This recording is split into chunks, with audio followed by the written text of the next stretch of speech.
I just want to All right. get this far. It is 5:30, so we're all here. All the important people are here, right? So we're going to get started. And are we recording? Yes, ma'am. All right, thank you. So just for the record, people that are here are Paul Falls, Brian Grimm, Jasper Krugel, welcome back, Lisa Whalen, Kathleen Refkin, Ann McGregor, Peter Vickery, Claudia Lacey, Gary Peters, Ali Paulfus, and then also Aaron Volmer. Hey, I got it right.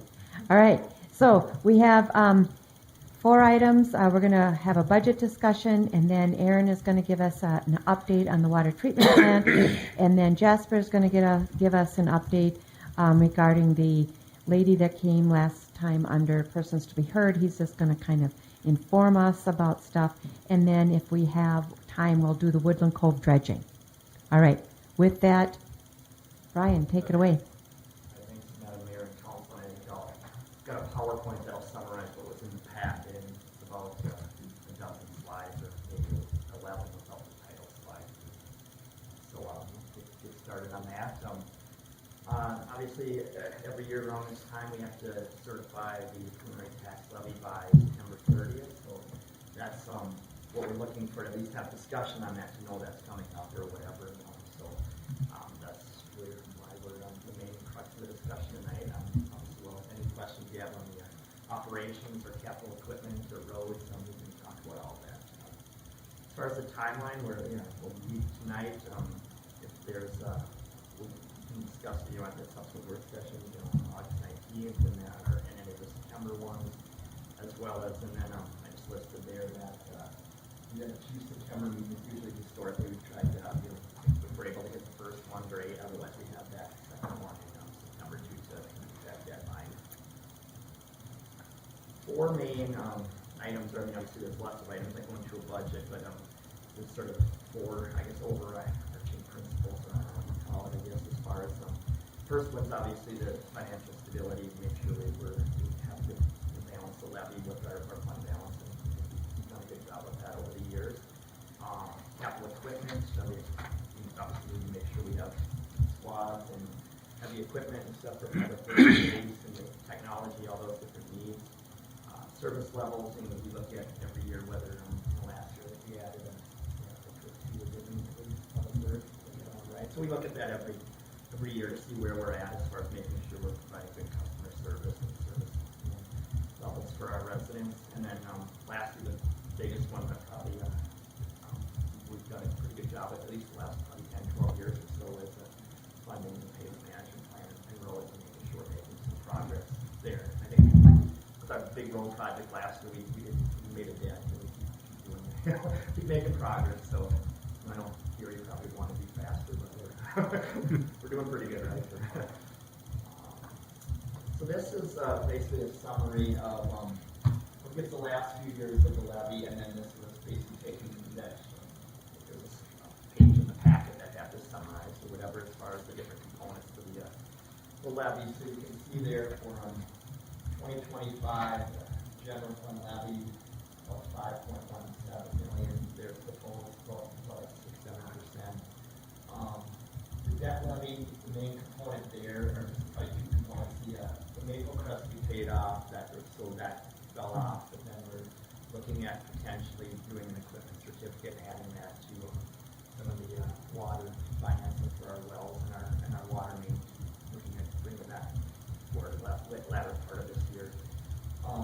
Road maintenance, it's a little deceiving, but this was, it was at $875, and then we did the big road project, and that's a $350,000 debt levy. So basically pretty similar to what it's been. And I think with the quarterly reports, probably see that the road maintenance fund's been doing pretty well at 1.7, 1.8 million. So I think we're meeting our needs there, at least, or have dollars set aside there for roads.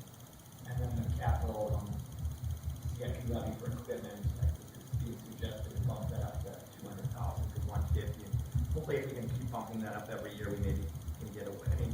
I think equipment certificates are fine. The interest rates are still pretty low historically, but if we'd ever obviously bump that up more, we probably need to do that.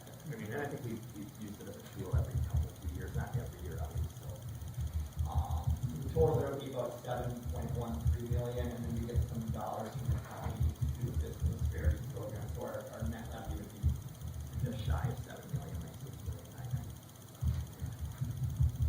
Any questions?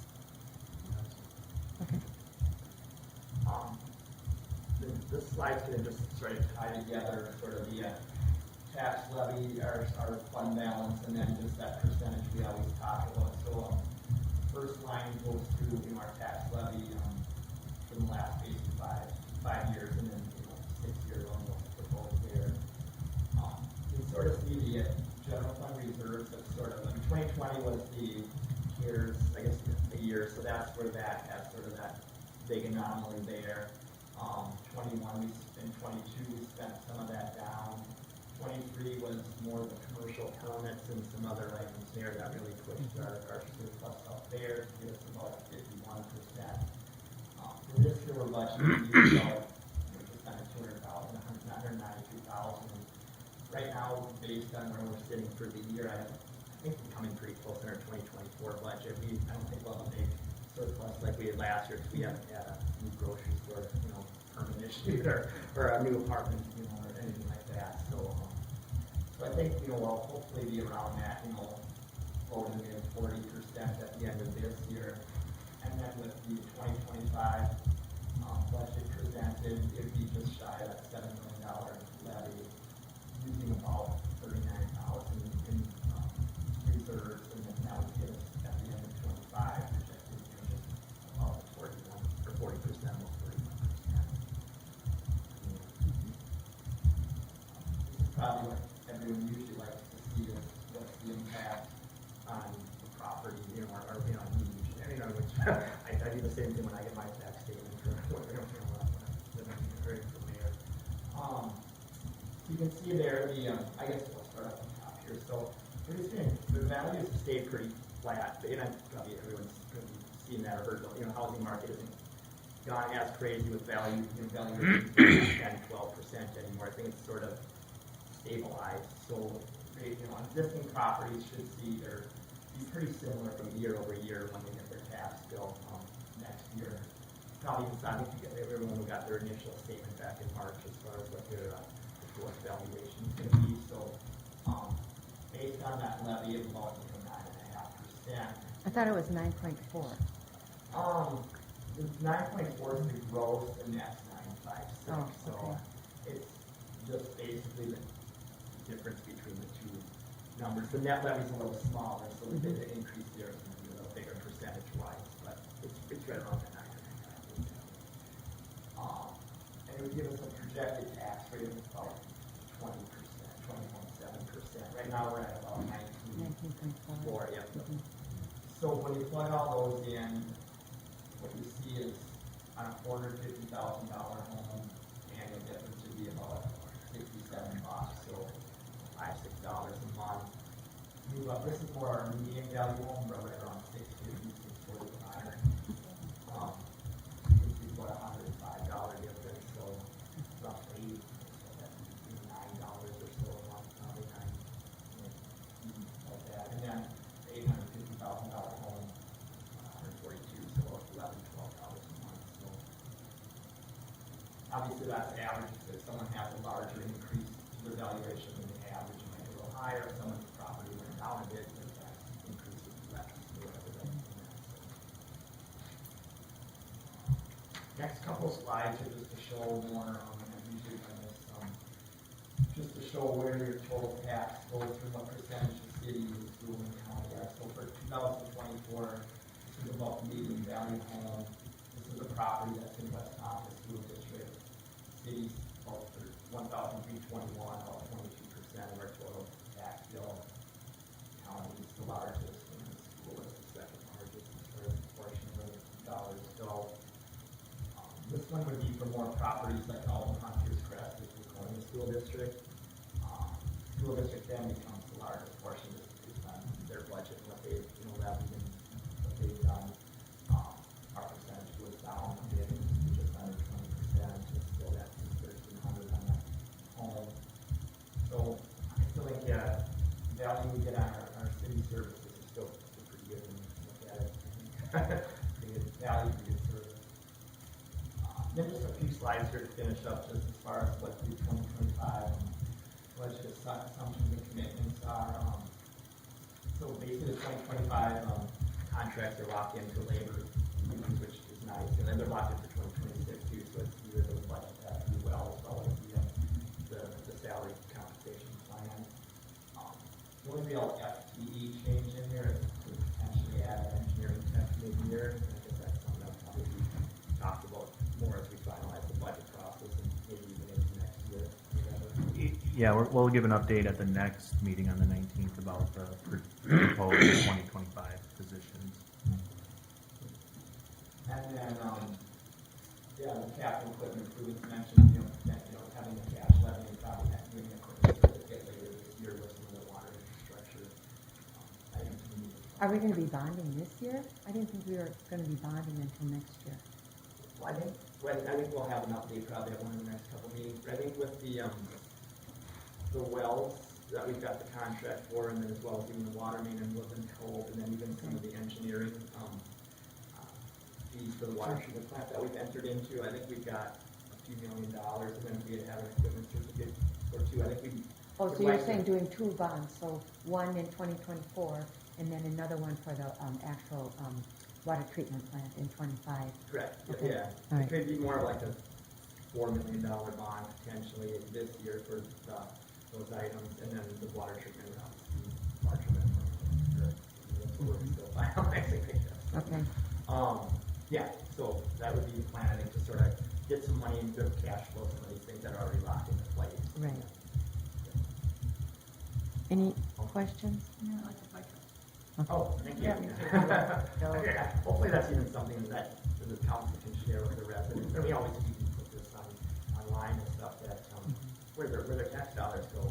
Right. It's very good. So yeah, a couple other, so the funding the payment management plan at the 575 cash levy, and you mentioned the 350 that's ongoing for the road project, so it's basically 925. General fund reserve dollars, about that 39,000, and then we'd be at the 41% projected, which is our minimum policy is 40. State auditor's office recommends between 35 and 50, so I think we're at the middle spot where to be. And then this is the last few points here. Is just obviously starting the process with council and staff. We've been looking at this for the last couple months or so here. But wanting to make sure that we're good with that levy, whether it's 9.5% or slightly different or whatever. I'm going to council do that.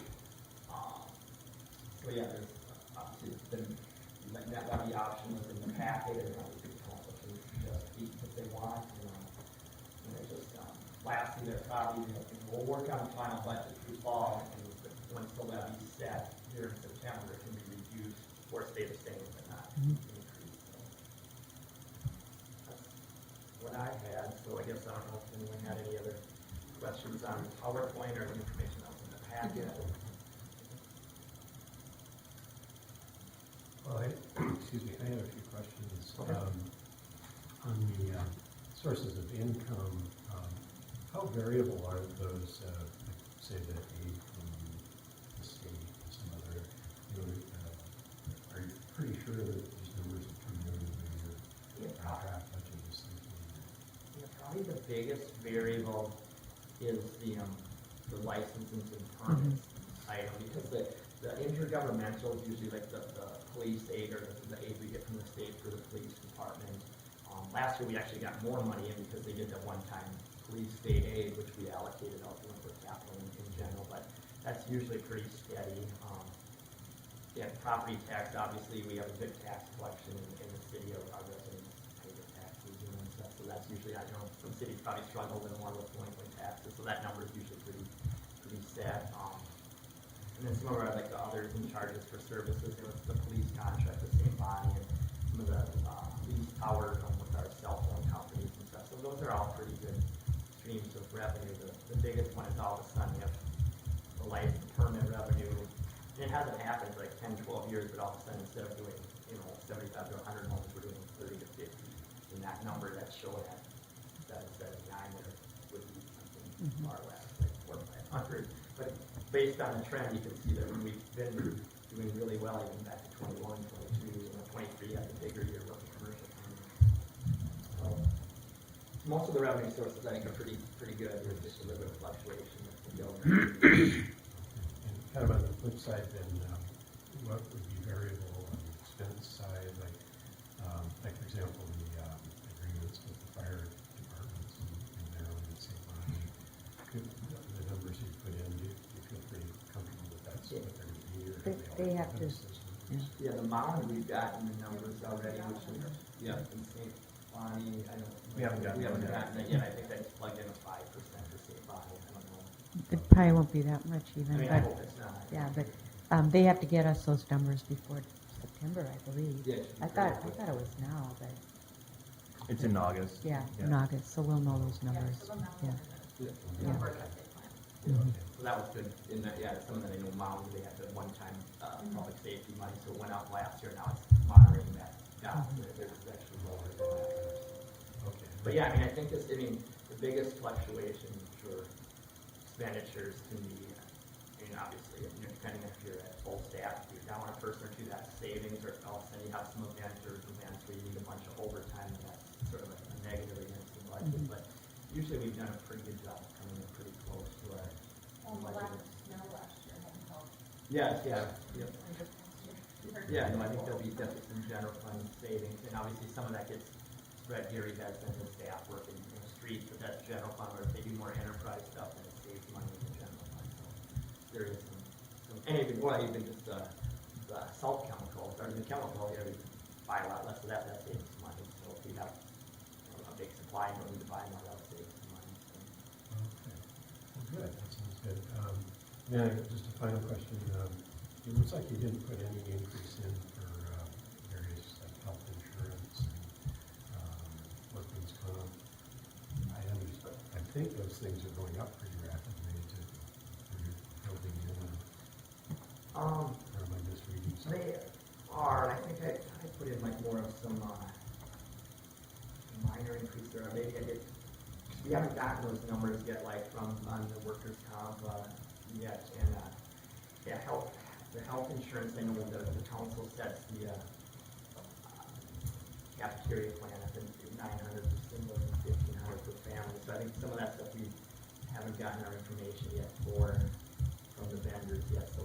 But that wouldn't necessarily well, so if we get notice that the health insurance costs are going up, it would probably be the staff or, employees that would be picking up a greater portion. Based on the budget, based on the last year budget. we did make the adjustment to the family, because it was a pretty big increase Right. last year. So I think once we get those numbers, I mean, if it's a pretty minimal increase, I think the point's probably Right. fair taken, but if it's 10% or something, we might want to look at maybe that 1,500 becomes something. And when do you usually get those numbers? Like, October. October. They have an idea, but not like an official renewal letter till October. Yeah. Does it look like it'll be significant, any increases? Compared to last year, no, but a slight increase. Our singles will be fully covered, I think, but if anything, the family coverage might need to be looked at, but I wouldn't say any crazy number. Yeah, maybe get 10,000 for the general fund, or $7 in total across, all. All the employees? Yeah. Yeah, I'm just wondering, because that must be Mhm. at least $500,000 a year Yeah. for everybody, so Mhm. that goes up significantly. Mhm. Yeah, they're estimating like 8 to 12%. Hopefully in single digits this year. Yeah, so, yeah, there might be where we need to be bumped up. So that might A little have bit. some impact Mhm. on But, Mhm. yes.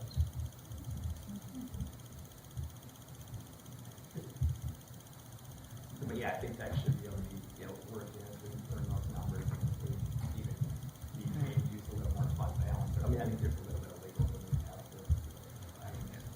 to. The problem is, we don't get these numbers until October, same with workers' comp. They don't give them to us until after our prelim levy, so we're generally okay. And if there's gonna be some wild fluctuation, they'll usually give us a little heads up, which we haven't gotten, so. I think the workers' comp had really spiked for a bit with some of that, I think there was some PTSD and stuff, or whatever, and I think some of that moderated, and as well as even our employees have been really safe, so our modification rate or whatever it is, we're usually, like the baseline is 100% or 100, we're like at 75% because we haven't really had any employee accidents.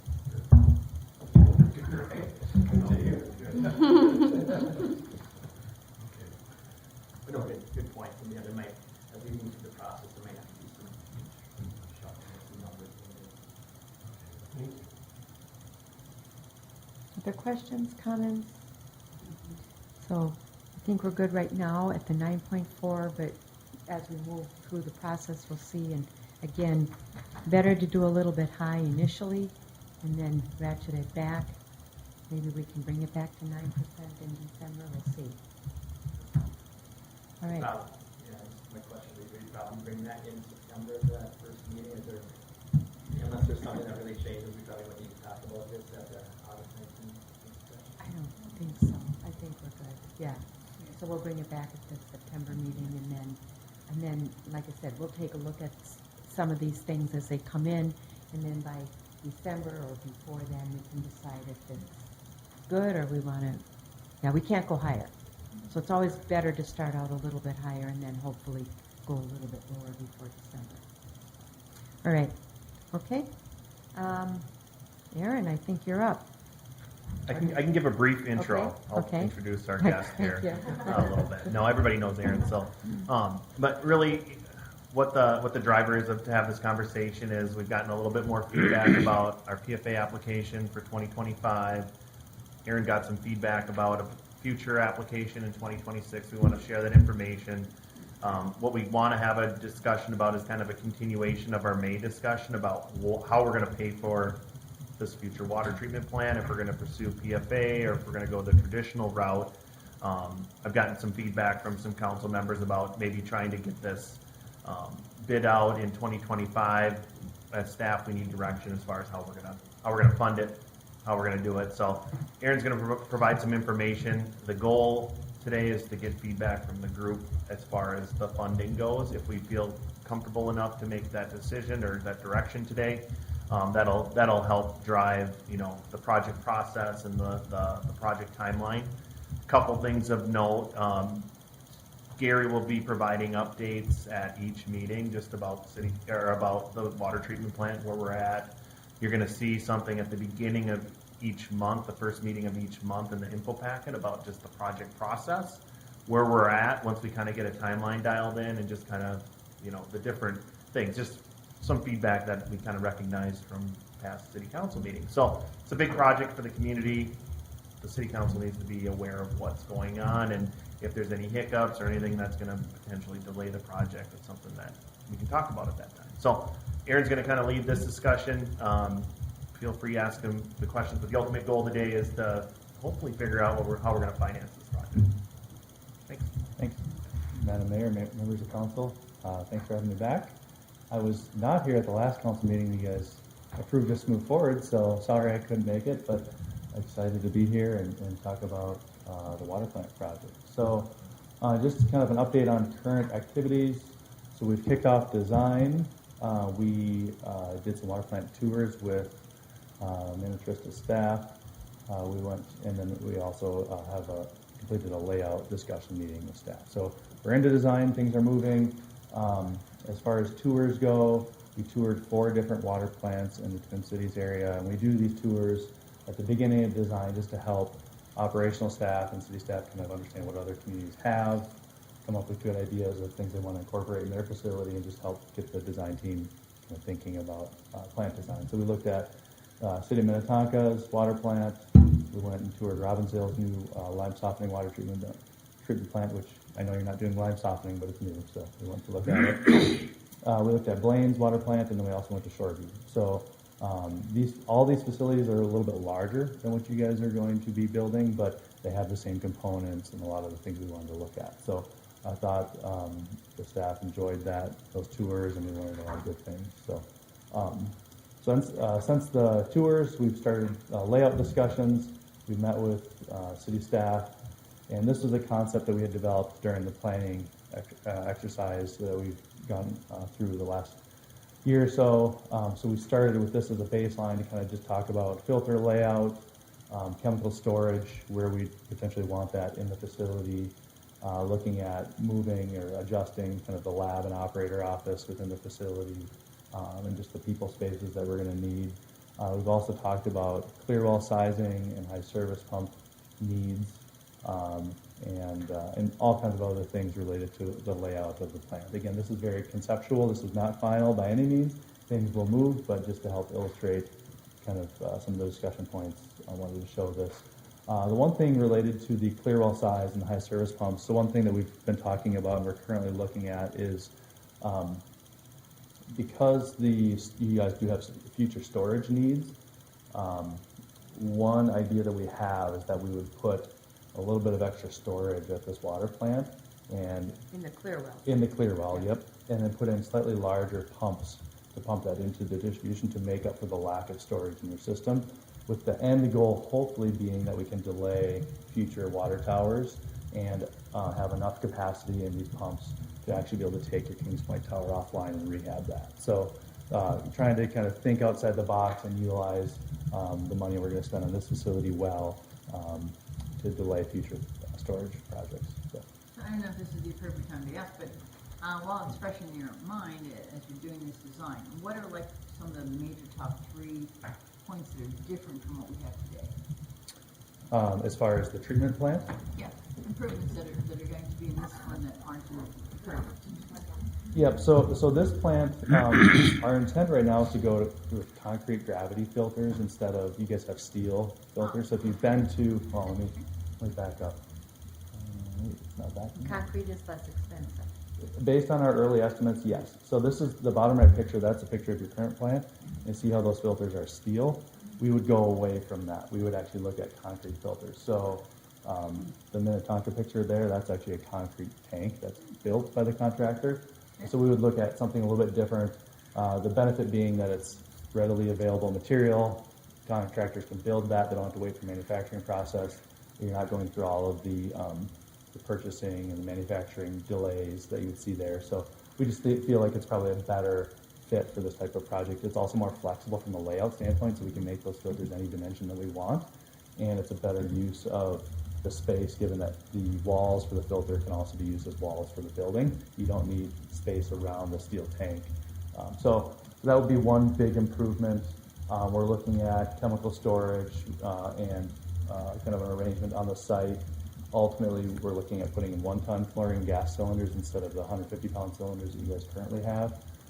So that would be a benefit. And then Wait, what do the cylinders do? I'm sorry. Chlorine gas for disinfection. You currently feed chlorine gas at Right. your current water Right. plant. Yeah. We would put in 1-ton cylinders that are slightly larger, but a little bit easier for operators to manage. You can store a little bit more on site to They're minimize not more operator dangerous, time. are they? What's that? They're not more dangerous, are they? No, we would have probably a scrubber on site to manage the risk. Probably. Yeah, well, that's something we still need to work through. There's other. We already have chlorine on site, so, you know, and there's gas detectors in there, so if done does leak and stuff, we know. Yep. And then, you know, of course, we let the, you know, even PD and the fire department know, hey, we have a chlorine leak, and they know what to do. We had one, Paul, how many years ago? Probably 4 or 5 years ago at Well 4. And, I mean, the St. Blaine knew it, and Mao knew exactly what to do, and they took care of everything, so. So there's 2 options for chlorine risk. It's a chlorine scrubber or an automatic shut-off. So we'll evaluate both of those with the staff and make a I decision. just have a question for you. You said the cement is a upgrade, but I know cement wears out and cracks, but steel doesn't. So Yeah. I don't see that as a upgrade. So steel ultimately will need to be recoated in the future because it's a carbon steel, so it will rust. So there's long-term maintenance requirements with steel filters that you eventually have to take them offline, blast and recoat the coatings, replace all the media. In a gravity concrete filter, there's really no coatings on the inside, and you'd have to repaint the facility in general, but there's limited operation maintenance on a concrete filter. To your point, concrete is you have to replace it too eventually. Yeah, the replacement time frame for concrete is usually about 100 years. Okay. It general ASC Not in the driveway. timeframe for lifetime. So whereas Not- steel, definitely not. we're talking about recoating steel every 20 to 30 years. So the plan that we have now, we're going to put that in 10 years? Maybe not 10, maybe 20, 10, 20 years. It's not that, it's old, but not that old, so yes. Well, did you say that the vessel would be part of the structure of the building? Yeah, so if you notice, So it has to be repaired, the building has to be the concrete can be used basically as an exterior wall, or it's butted up to the exterior walls.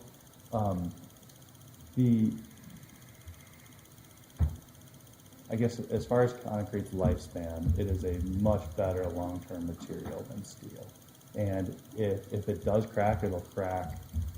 You'll have slight cracking during construction that they would eventually patch, any kind of leakage, and then it really doesn't crack after that. So any kind of long-term repair, in 100 years, if you had to fix it, you likely wouldn't be doing minor repairs. It would be a complete demo and replace type of replacement. So is the chemical storage the outside of the building, that wall? It's like our current one, right? We have access inside and outside. Yeah. So that bottom, the southern part there, we see all the chemical rooms and then chlorine storage. So those would be on the exterior walls of the facility for chemical delivery. One thing we are looking at for this site too, just because of where it's at, is a drive-through. So they'd be enclosed inside where all the chemical feeds would come to one point. So a truck could come in to the building itself, unload, and then exit there. So eliminate all the the look of the outside doors. It would just look more finished. And again, this is just from the early study phase. This is not the layout for the finished plant. This is just concept for discussion. It doesn't include our 40,000 square foot public works facility that's going to go on this yet. So. Yeah, right. No comment. Yeah. So for a little bit better perspective, so this is that concept on the site that we're planning to put it on. So one big hurdle that we're currently working on is access into the site. So the original plan was to have truck access off of Wolfberry Curve. But given current discussions with the development, and as we look at the other potential access points to the site, we are in conversations with Three Rivers Park and MnDOT for potential access off of Locust or Highway 7.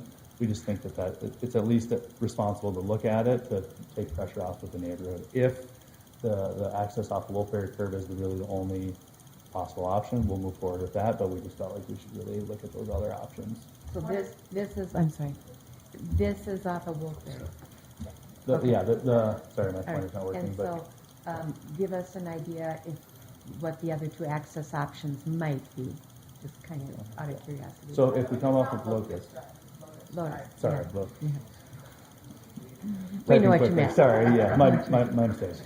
Yeah, so Lotus, if we would basically come from the northeast here, and the drive would come down the east side of this facility. And again, we're going to orientate this differently depending on the drive. the access. Yeah. Okay, otherwise you'd come in and off of Highway 7? Yeah, and that's, again, we're not quite sure if it's off only or off and then back on. We have to have those conversations. Okay, all right. What are the odds of getting approval to do this on We don't know at this point. It'd be the ultimate is to have them come in, offload us, come in, offload, and then just go out and make a right-hand turn on the 7 and exit. Would be the ultimate goal for us. So we'll see. Okay. this time Ultimately, we do need to work through some easement challenges on the south side, and then there would be another easement on that northeast side if we were to come off of Lotus. Okay. So that's our primary task right now, to resolve that, and then we'll make the final orientation adjustments to the plan. One more question. Upload this. Are you talking about the trail that's through the woods right there going there far enough back? Correct. We have an easement and along with Met Council through there for our gravity main and their two force mains. So we're talking with them right now to see if they'll allow that. I know that we had some correspondence again today that they're escalating this up to some other people that have more decision-making powers to talk about it. So we're hoping we can come in. That would be the ultimate goal, to have it go that way and stay out of the neighborhood completely.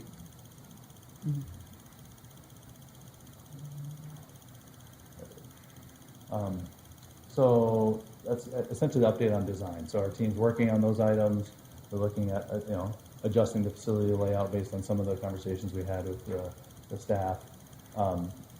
So we're moving things forward. As far as the PFA loan discussion, Jasper mentioned that.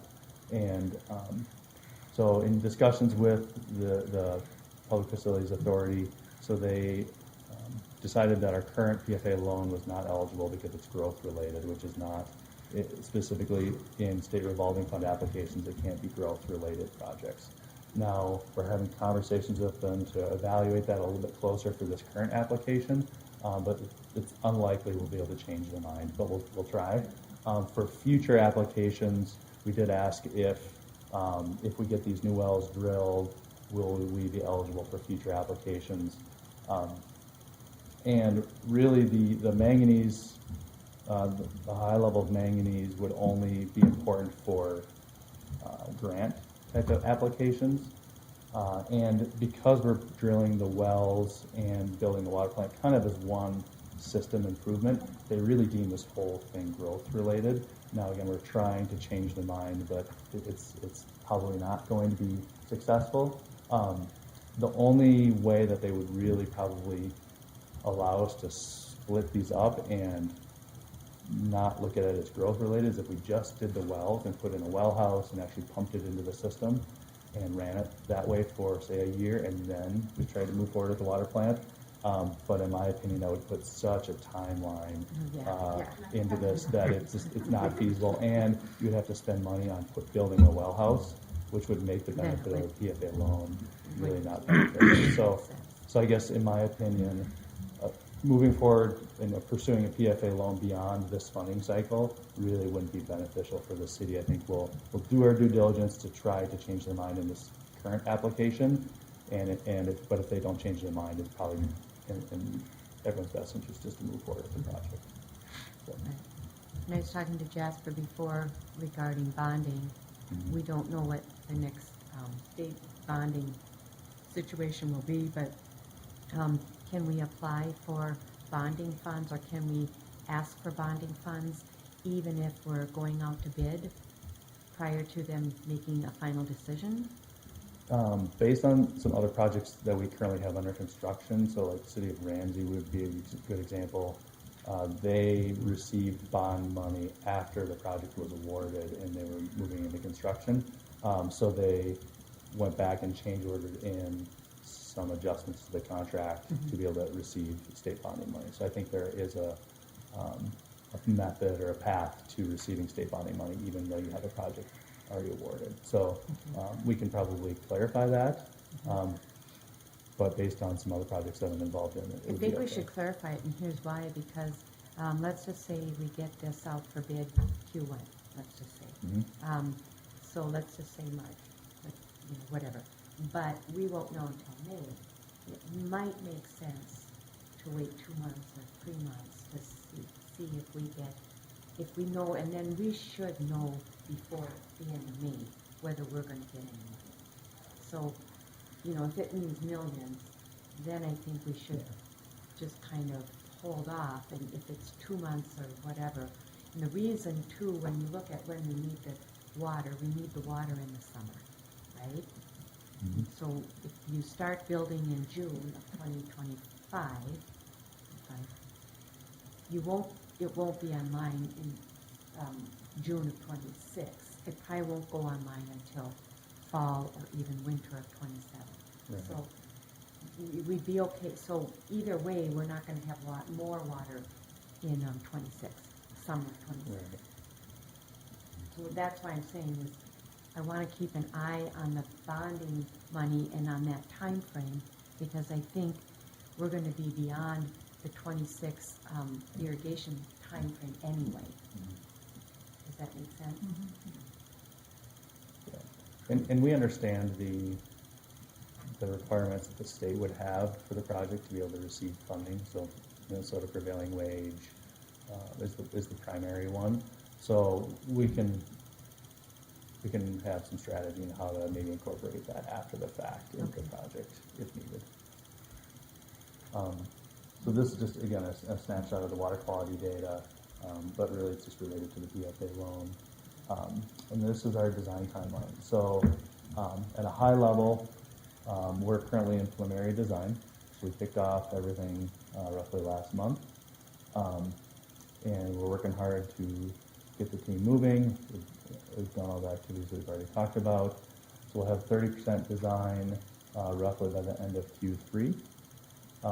We'll be moving into intermediate design, which is moving from 30 to 60%, and then 60% to 90%, kind of in quarter 4, with moving to final design and delivering that really by, I'll say like mid-February would be our intent.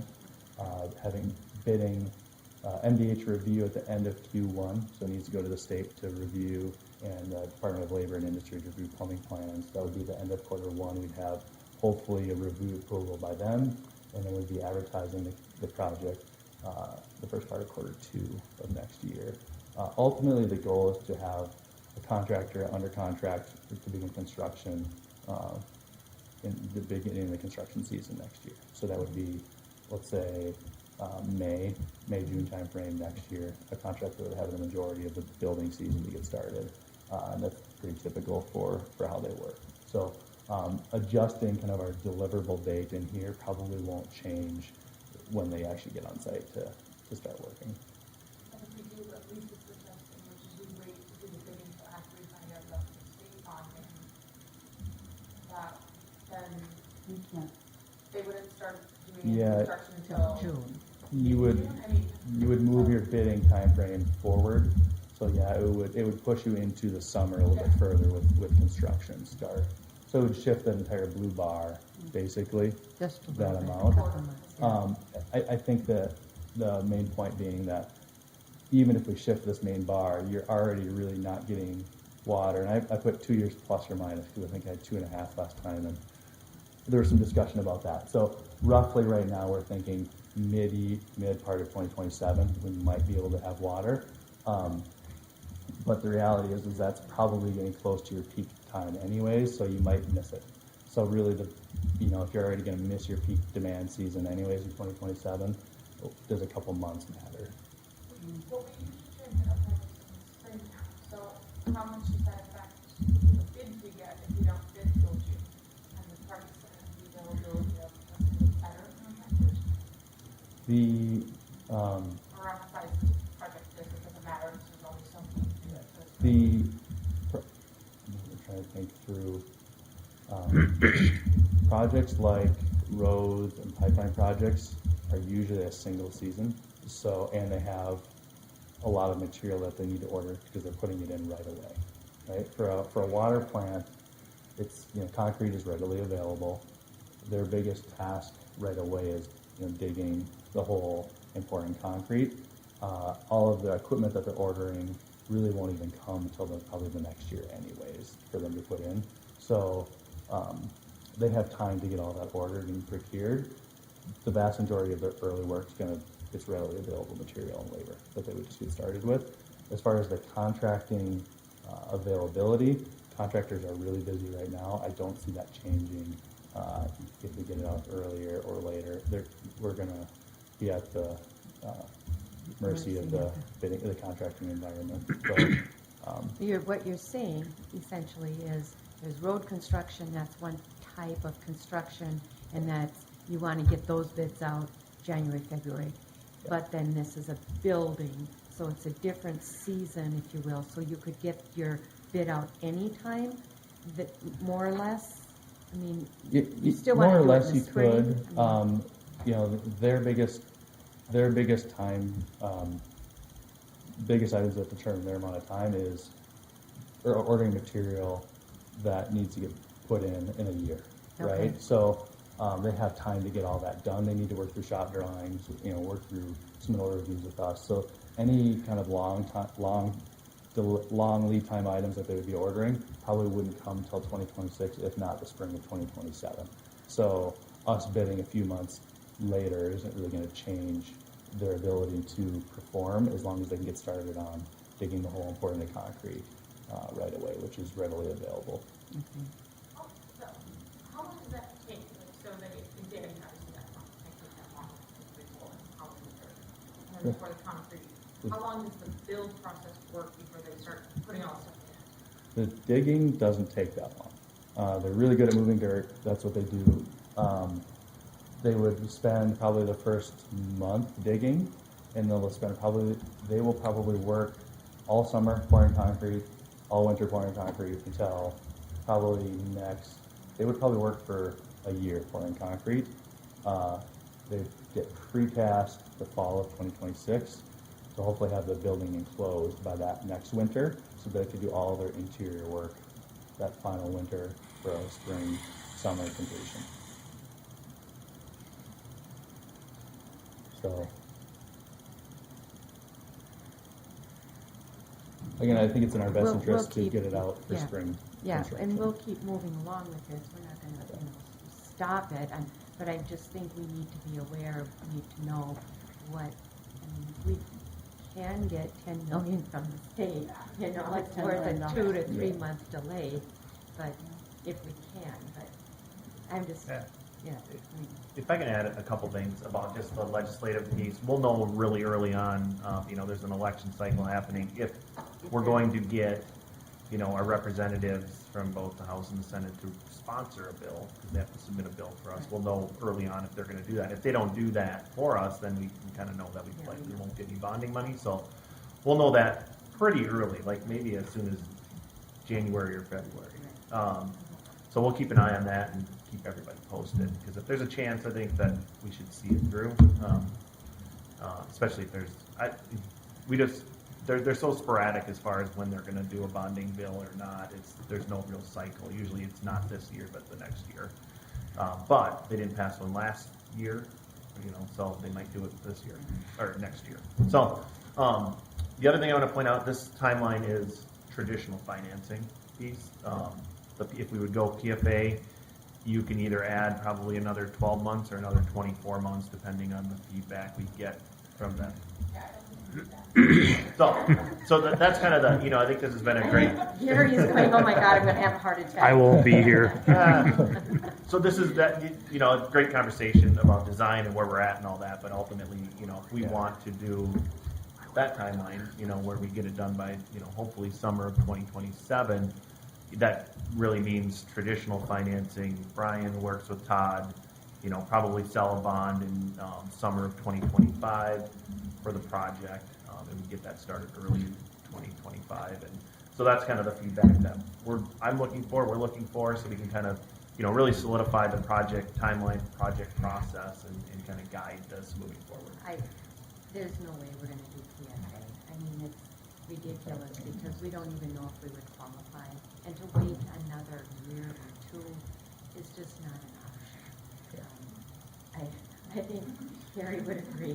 He would have even less hair than he has. Retirement might come early.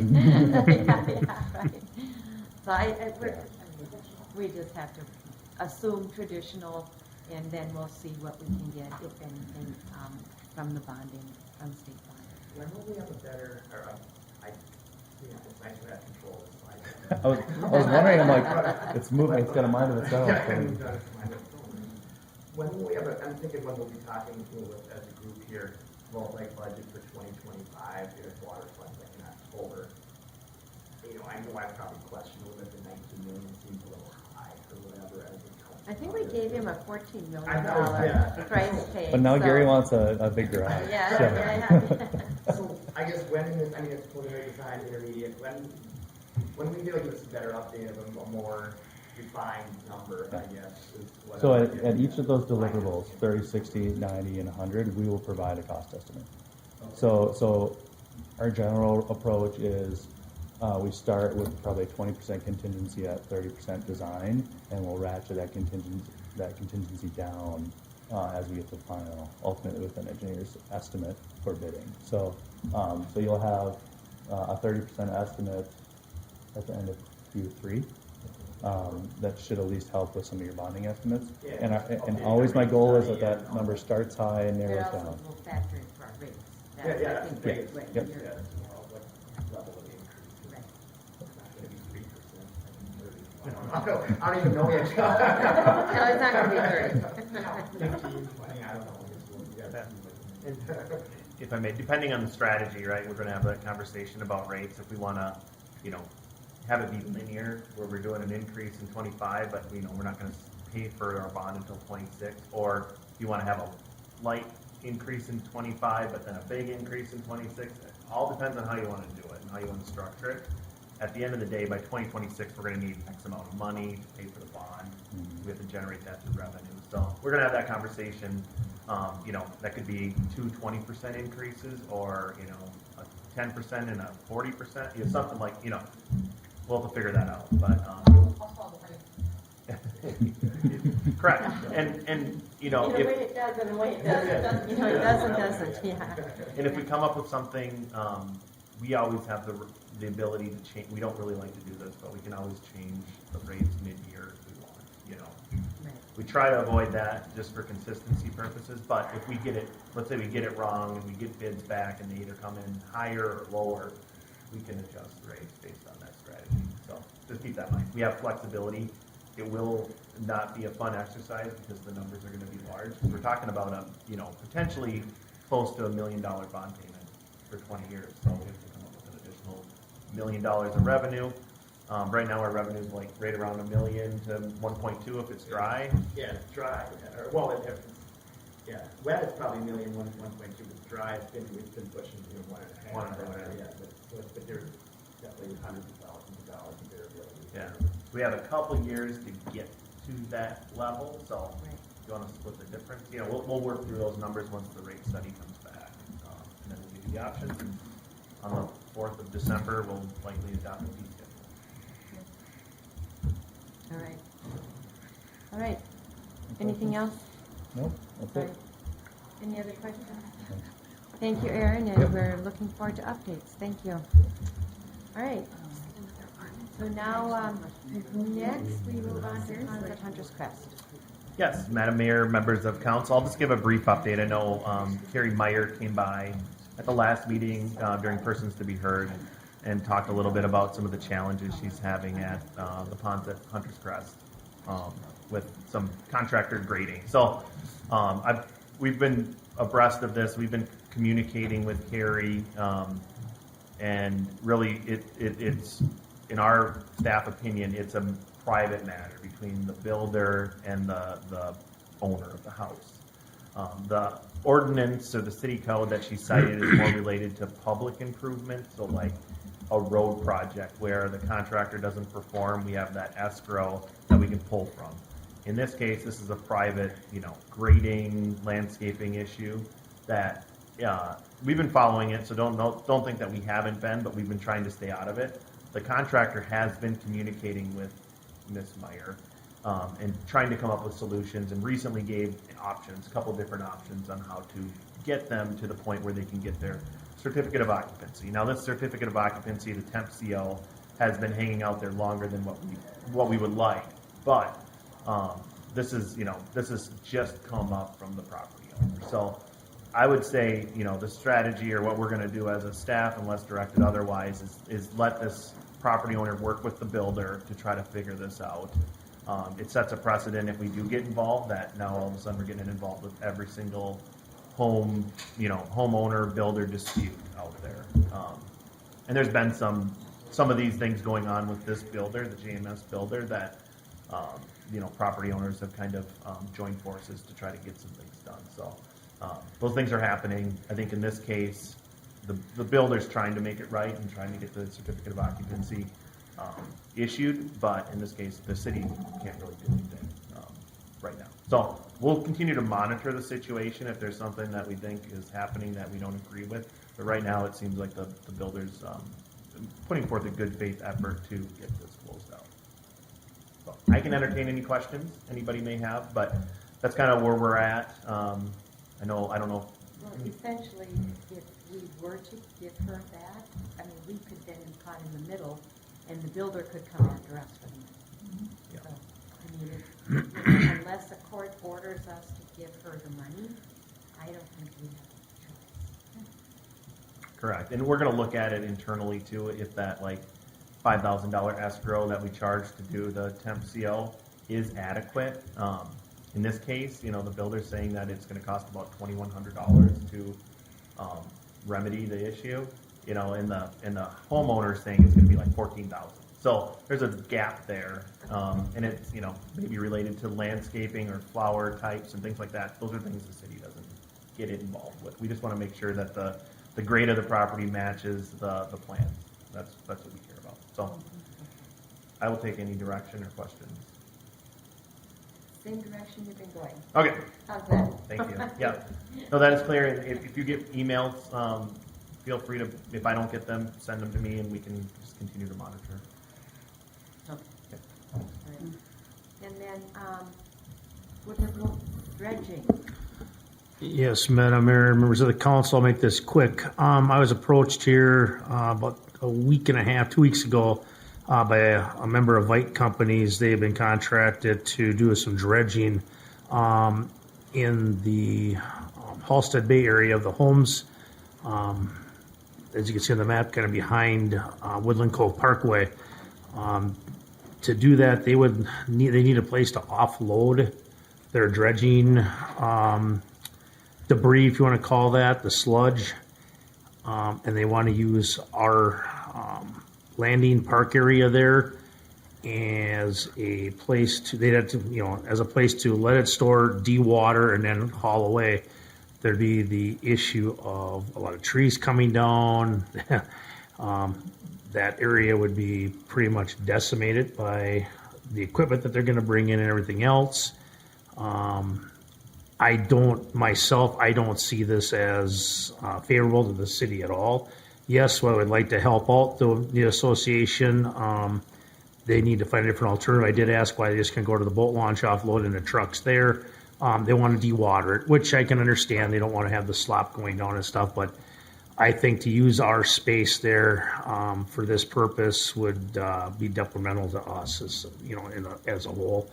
That, and I don't know if the DNR, because technically I don't know if we own all that or if it's kind of a gifted to us, but I'm sure there's some other DNR area, permits that would have to be cleared with that too. So my recommendation to you, and you guys have the final say, is not to allow this. I mean, it's gonna, while it doesn't cost us anything now, they're gonna restore everything, but I know down the road it's gonna have members of my staff's time to nurture it back to where it was. So what I'm looking for you guys is either a yes, let them do it, no, or not, so I can answer any questions that you want. Gary, are you talking about the little park off of Kings Point Road? Yeah, right, if you go to the next slide, you'll see it there. That's DNR. I don't think we own that. Yes, that's ours. We maintain it. Oh, we That's our maintain it. fishing pier and everything. It used to be a boat launch. That's why I say there is some stipulations in there. It is considered city parkland now. The area they want, I mean, to clear that all off and let them pile it up and de-water, and by the time it's done, they'll have it destroyed. So, So if people don't think you're destroying it, is there a way to make it better and more? we could, but like I say, I mean, we'd have to do some deep dive talking with David Abel there too. There may be some stipulations in our agreement with the DNR to even do that. I think there are. So, I mean, I don't even want to pursue it. I mean, it's just going to be so much work for us, in the long run to do that. It'll change the face of that area. It's very nice right now. I don't want to see it disturbed. So that's my opinion. Like I say, you guys are the ultimate decision makers, but for me, I would definitely recommend having them pursue a different avenue. Gary, is there a different avenue? No, Is there a not that I know of from So- no city aspect. I mean, poor planning on their part, no offense to the developers over there, but they should have had an outlot that they could, use for doing this, in the future. I mean, it's very common in these areas where they want to dredge to have to do this periodically. So Who's to say they're not going to come back in 10, 15 years and want to do it again? So I personally would say no to this. And we can't make them promise to nurture it and leave you out of it? Could, but I don't see any benefit to the city of allowing them to do that. You have to also remember, I don't know how much you're going to bring through here, but they're going to have to run all that down Kings Point Road. So you increase truck traffic and all that. So I don't feel that it's beneficial to anybody. Do have all the people involved that live on this, where this would be dredged, have they all been asked what they want? That I do not know. That would be between the HOA and them. They could offload it on Halsted, at the Halsted boat launches, just. If they wanted to, I'm not a fan of that either because that slop will go everywhere. Right. No matter what they try to do to clean the road and stuff. So And there's private properties there that they could. they would have to try to find some kind of a private property area that they could do that and let it stockpile it there and, like say, de-water and then load it and remove it later. Yeah. I mean, what are we talking about? How much? Do we know? Oh, I mean, if you look at the area that's there, it's quite a bit. So I wouldn't even try to imagine how much they have to take out of there. So. Yeah. And it's not usable soil. It's just going to Do be they have the permit? slop. Do they have the permit for MCW? They must have everything in place. I mean, they've got everything, ready to go. So they're just looking for a place to do it. And I don't want to interrupt. I'm the contractor that's here to advocate for some of this work today. I don't know if now's the time, I can wait till later, but if you guys have some questions from my side, things I can answer maybe some of that. We might as well do it now. Yeah. I mean, Thank you. Yeah. So I have some documents, but In regards to the amount of material, it's about 3,700 cubic yards of material they want to dredge from that cove area. And I don't disagree with you. It's not going to be super convenient. There's some larger trees there that probably are going to have to be managed around that area to go around. So part of our proposal to the cove would basically manage to be putting in rock to make sure we're cleaning up any tires as we're loading and unloading trucks. So we're not basically getting all this mud all over your road as we're going through. We'll have sweepers included as well. The other part of it as well is that channel is actually pretty shallow as well, so we gotta make sure we got clearance to the DNR to make sure we have a channel for barges to come through. I am also going back to look at the Halsted Road that we talked about, but there's not much room there. I was going to continue to ask maybe if I were to get permission on the adjacent property, which is private property. it's private, right? Could I get permission to get a permit to use that property for loading and unloading? Because I don't need to use the dock, I don't want to use the launch if I don't have to. I don't want to damage that asphalt if I don't have to. But we do have means and ways of basically cleaning those trucks as they're coming off to not be, bringing dirt onto your roads. The reason why we looked at this location versus Halsted Road boat landing was because there's less traffic over here. That's not a super busy road over by that launch either. It's more about the boats that are going to be on the side of the road, and I don't want any trucks getting tight with those boats turning in and out of the dock. You're going to be managing, several hundred trucks, loads of material to get those 3,700 yards out. Wow. How long does this take? We could probably do it in about a month. What- Can you do it in the summer? Like, So want to start doing it now? Or, I mean, like, our goal is to try to do it in October, and the reason why is because you're going to have less boat traffic. Also, everyone's boat docks their lifts are going to be out of the way, canopies are going to be the way. People can use their boats for the full summer, and then the operating season's done. Fishing's not as busy at that time. You're getting in before ice. It's basically going to be the slowest the lake will be. I really would suggest that you continue to, or you check into the Halsted boat launch and the private properties over there. Boy, it just seems, and then when you think about it, the distance between that boat launch and County Road 110 is this much, and the distance here to Highway 7 is this much. So, now, starting by a grocery store. yeah, so I really think the Halsted would be better. Yeah, so, and the one thing, and looking at that, the one difference there is the haul time you have for barges, because we're loading barges with this material to push on the river, on the lake. Yeah. And basically, you're adding probably about 50% push time for 3,700 yards of material by barge. So that's why the closer location makes more sense. But Sure. I think in this Yeah. scenario, with what Gary was kind of to point out with those trees, I went out and looked at it a lot closer, and I do think maybe that's a possibility that it makes more sense to look at that option. I went over there today to try to get hold of the owner to see if I could get a Now, contact. which one are you looking at on Halsted? Which property? Right, The adjacent to open it? property that's to the east Yeah. is the property I was Yeah, looking at. okay. And I was trying to get a hold of the owner. I was calling them this morning, and I'm still working on getting in contact with that owner. Good luck. Yeah. How many barges is that? It would be, but it'd be 37. two barges, or it'd be four portable sectional barges. And basically, they're hopper barges, so they can hold material, and I'll have two configurations working. So basically, while my dredge is filling one set, the other set's pushing to get unloaded, and then they're just going back and forth as I'm loading and unloading material. So 4 barges doesn't seem like a lot of barges. No, but it's more about the, and you Trucks. can only get so much equipment in there for dredging, and so basically you're maximizing the time of that one dredge. Could you make it better? Oh, in that Like- area? Yeah. Yeah, I guess the question is, what are we looking for to make it better? The other question I it's have now not is, fabulous right now. Like, could you promise to make it fabulous? Or at least better? well, the one thing I would be disappointed to see is the losing those larger trees, is the thing that I'm sad to see, and I can't replace the 30, 40-year-old trees there. So, And then you're also talking about many truckloads, which isn't great for the Halsted Avenue road. either.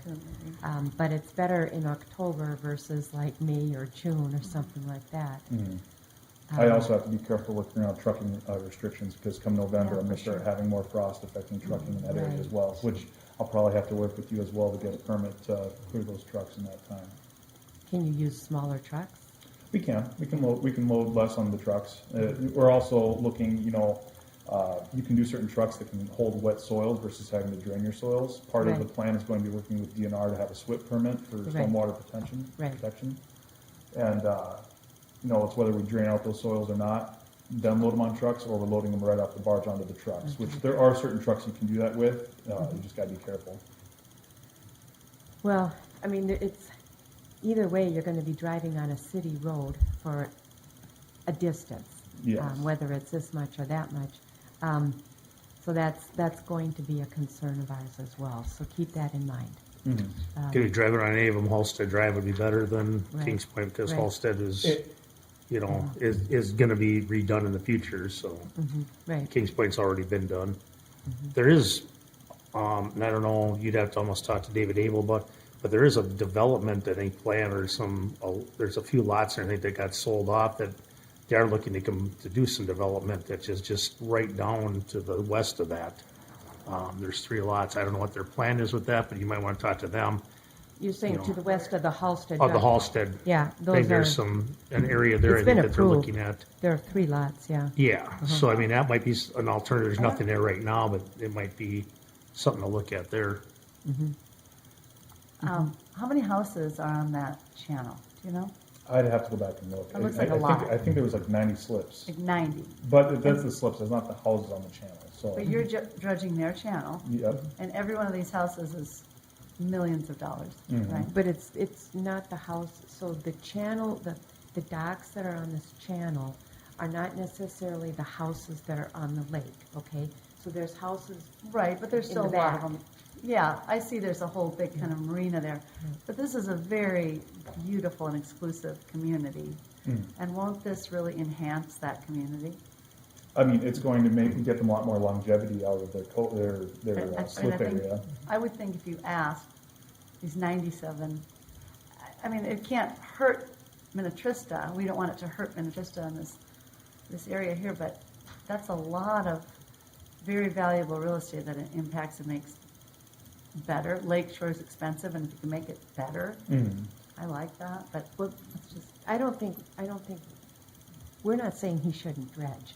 We're just Well, where trying to to put figure it? out But- the but- best place to off. but if there's no offload it. alternative Well, other that's, than I think that. there are. It sounds, I think really Halsted is a much better alternative. These were the 2 easiest options, I but think they it was each dredge. come with their own issues. I think if I can get a hold of that owner, the Yeah. owner of the property adjacent to that Yeah, dock, that would be a which- much better. and I may ask, Gary, I may shoot you an email here to see if you have any contact information. Are you talking right next to the one, adjacent to it? Yes, I think it was like Sharon Williams. It's the old Williams. It's a old. Well, it's the actually, right Williams next to it property. is Concept Landscapes owns it. The other side? John Smith owns right next to right exactly west of it. His Oh, Concept west- Landscapes own West of that. it, I yeah. was looking east. East, he's Oh, looking east side, the There's East a is long the strip with an Williams open property. land space that would be perfect, that we can drain out material, would not be tough for me to reseed, there's no natural, trees, I think that's gonna be, it adds 50% push time on my barges, but it's gonna be less work on managing your guys' property that I'm not damaging anymore. I just have to make sure I make it right with that landowner, if that's gonna be acceptable to them. And I think this was dredged too a while ago, so this isn't the first time it was dredged. Well, it was done originally to put it in. Yeah, yeah. That's the only time I know of. I mean, it was originally done because it was just a bog all through there, so. So it's not gonna, it's gonna have to happen again eventually, so, just so you know. All right, And that's a unfortunate reality of a lot of the properties on the lake. We have multiple projects on Minnetonka doing very similar work. right. Thank you, Yeah, okay. thank you. Does that answer your question?